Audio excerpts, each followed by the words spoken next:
కూటమి ప్రభుత్వం red book అరాచకాలు ఆగటం లేదు. వైఎస్ఆర్సీపీ కార్యకర్తలే టార్గెట్ గా దాడులకు తెగబడుతోంది. తాజాగా పల్నాడు జిల్లా గురజాల నియోజకవర్గం పిన్నెల్లి గ్రామంలో వైఎస్ఆర్సీపీ కార్యకర్త మందా సాల్మాన్ పై టీడీపీ నేత దాడి చేశాడు. ఇనుపరాడుతో దాడి చేయడంతో సాల్మాన్ కు తీవ్ర గాయాలయ్యాయి.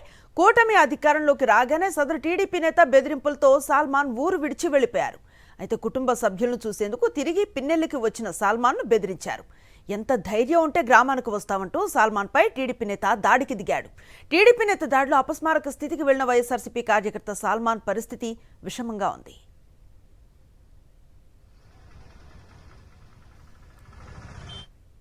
ఇదే అంశంపై పూర్తి సమాచారం మా కరెస్పాండెంట్ అశోక్ అందిస్తారు.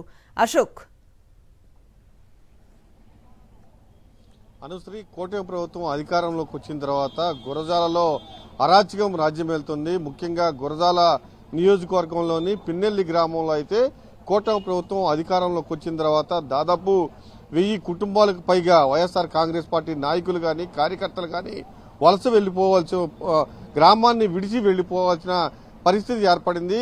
దాదాపు దీనిపైన ఇప్పటికే కోర్టులో కూడా వేశారు. న్యాయ పోరాటం కూడా జరుగుతోంది. అయితే గ్రామంలో కనుక ఎవరన్నా వస్తే ఖచ్చితంగా వారిపైన దాడులు చేస్తామని తెలుగుదేశం నాయకులు బహిరంగంగానే హెచ్చరిస్తున్నారు. ఆ విధంగానే దాడులు చేస్తున్నారు. అయితే సాల్మాన్ వైఎస్ఆర్ కాంగ్రెస్ పార్టీకి చాలా యాక్టివ్ అయిన కార్యకర్త.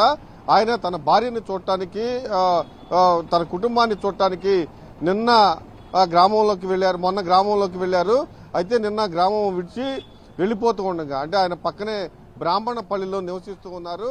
ఆ కుటుంబాన్ని చూడటానికి వెళ్లిన తర్వాత నిన్న మార్నింగ్ బ్రాహ్మణపల్లి వెళ్ళడానికి బయలుదేరారు. ఇదే నేపథ్యంలో పేతేరు అనే తెలుగుదేశం నాయకుడు, ఏంటి నీకు ఎంత ధైర్యం ఉంటే మా ప్రభుత్వం అధికారంలో ఉండగా ఈ గ్రామంలోకి అడుగు పెడతావు, నిన్ను బతకనివ్వనంటూ ఆయన పైన ఇనుపరాడుతో తలపైన దాడి చేయడం జరిగింది. అయితే ఒక్కసారిగా ఆ రాడ్డు ఈ పైన తగలడంతో పూర్తిగా మెదడంతా చల్లా చెదిరైపోయిందని కూడా డాక్టర్లు చెబుతున్నారు. పూర్తిగా ఆయన పరిస్థితి విషమంగా ఉంది. సాల్మన్ పరిస్థితి వెంటనే మెరుగైన వైద్యం కోసం గుంటూరు ప్రభుత్వ ఆసుపత్రికి తరలించారు.